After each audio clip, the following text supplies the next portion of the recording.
in a row, chat. Day 107 in a row. Chat, I cannot stay past our window. Work went a little long today. I just finished one part of work. I have a 30-minute window to get in this read, and I have to finish up the rest of my work for the night. So, um, without further ado, we're going to get into the night's read.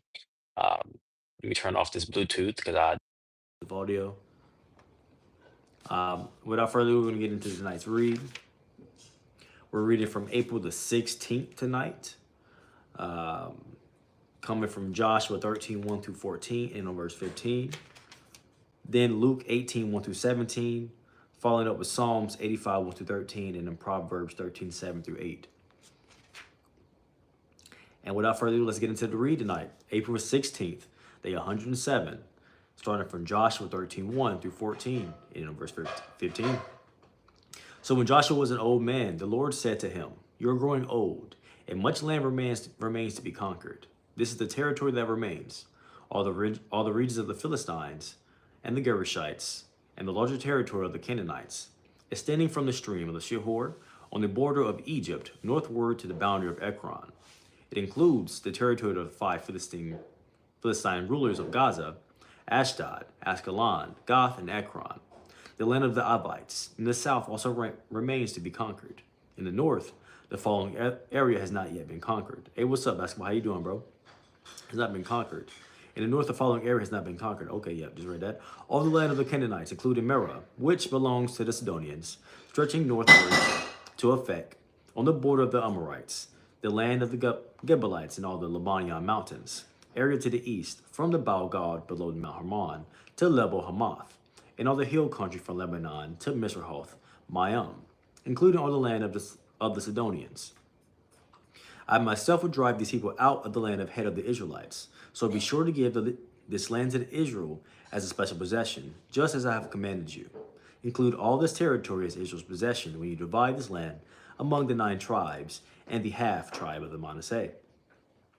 Half the tribe of Manasseh and the tribes of Reuben and Gad have already received the grants of land on the east side of the Jordan. For Moses, the servant of the Lord, has previously assigned this land to them.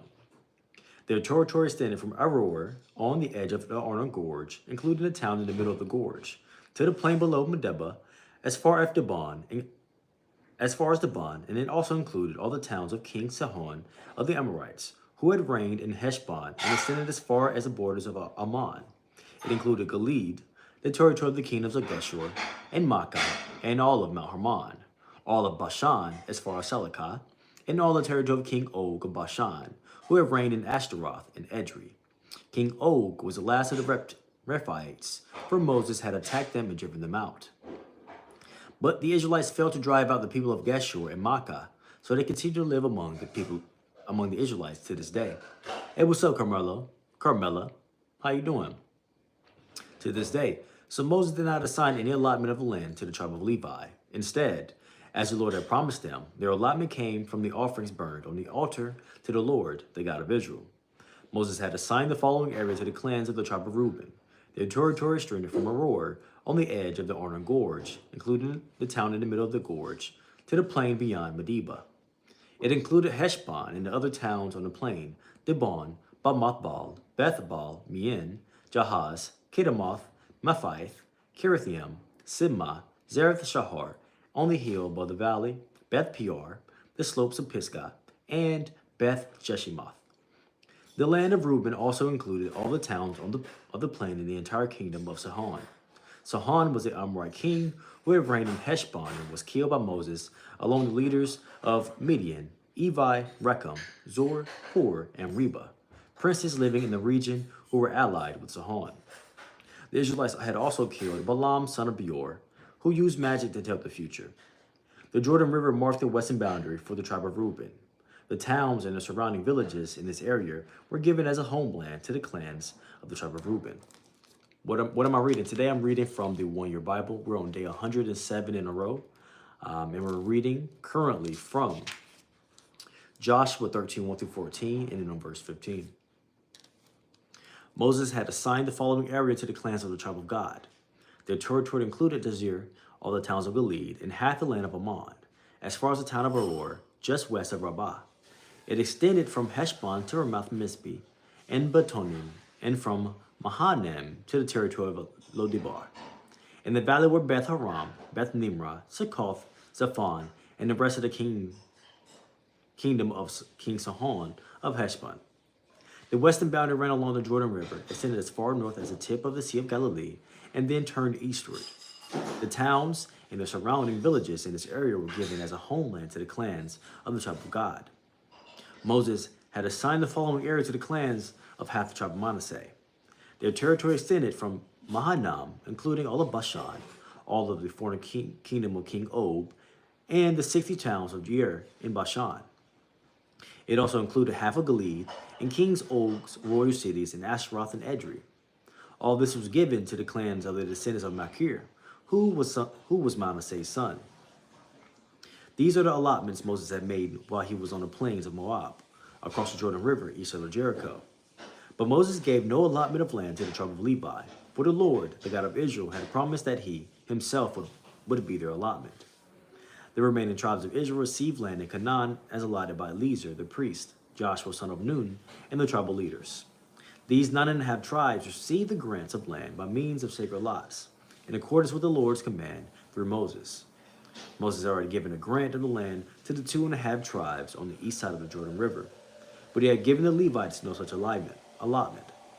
The descendants of Joseph had become 2 separate tribes, Manasseh and Ephraim, and the Levites were given no land at all, only towns to live in with surrounding pasture lands for their livestock and other possessions. So the land was distributed in strict accordance with the Lord's commands to Moses. A delegation from the tribe of Judah, led by Caleb son of Jephunneh, the Kenizzite, came to Joshua at Gilgal. Caleb said to Joshua, "Remember what the Lord said to Moses, the man of God, about you and me when we were at Kadesh Barnea.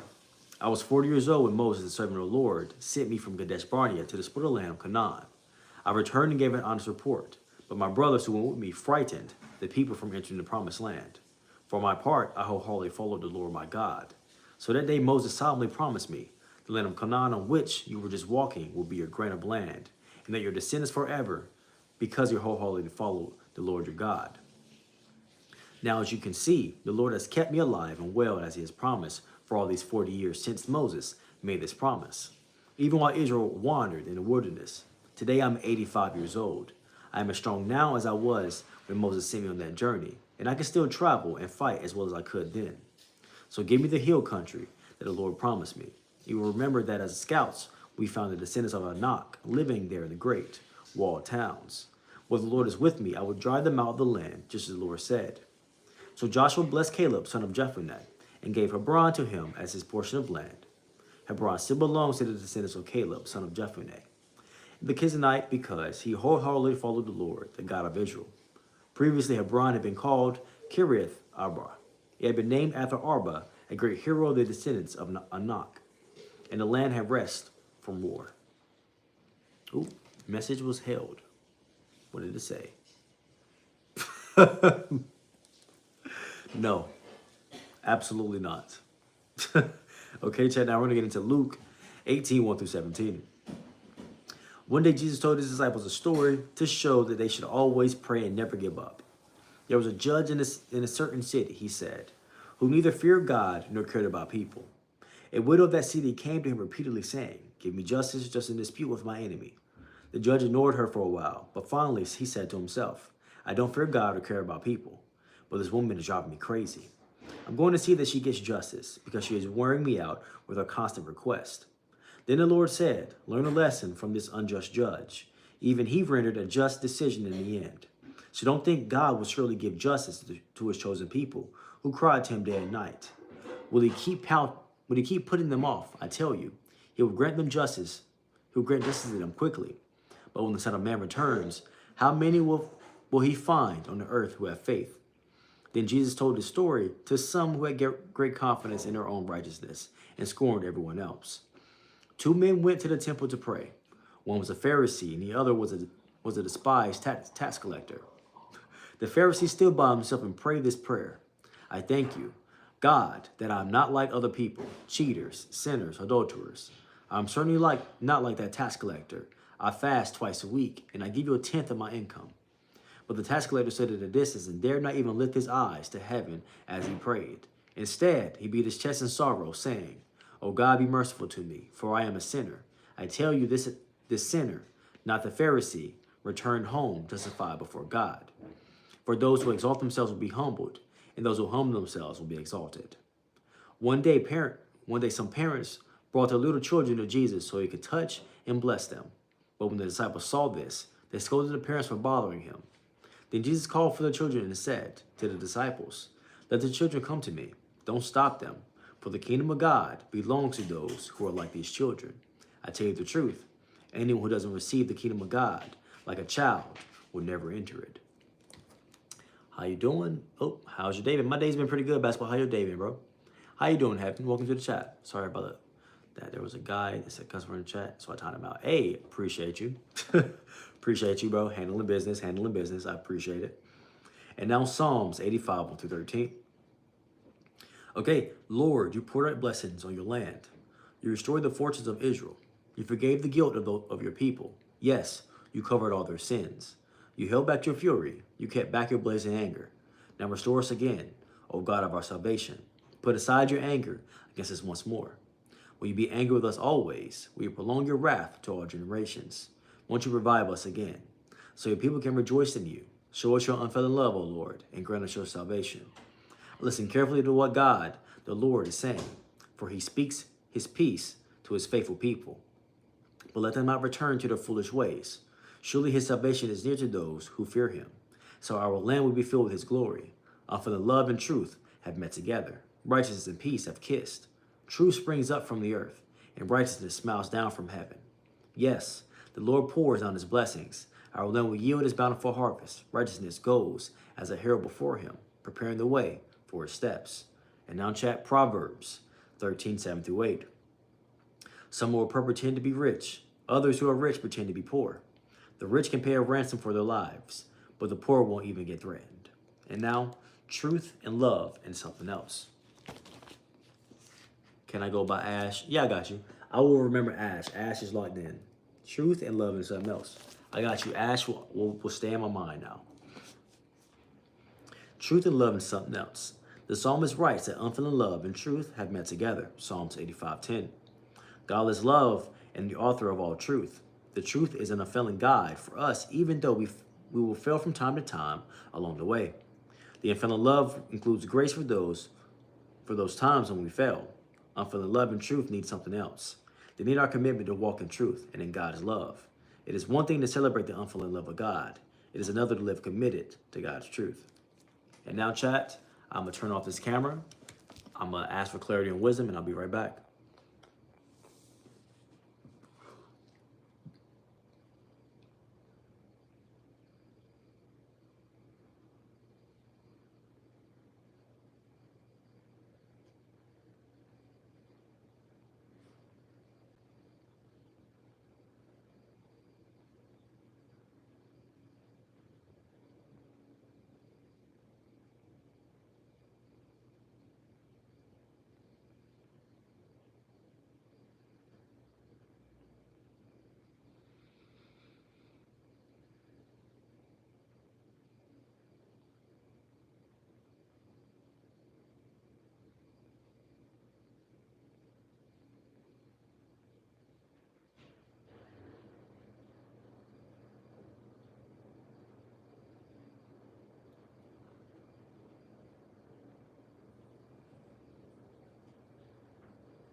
Okay.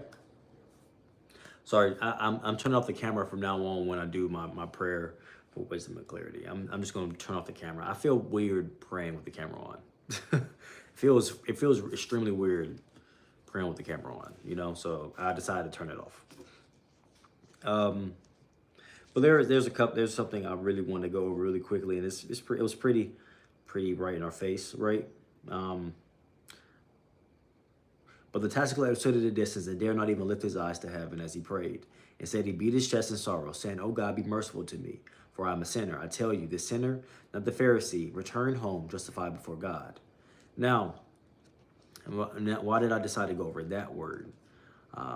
Two words, but over this word first here, right?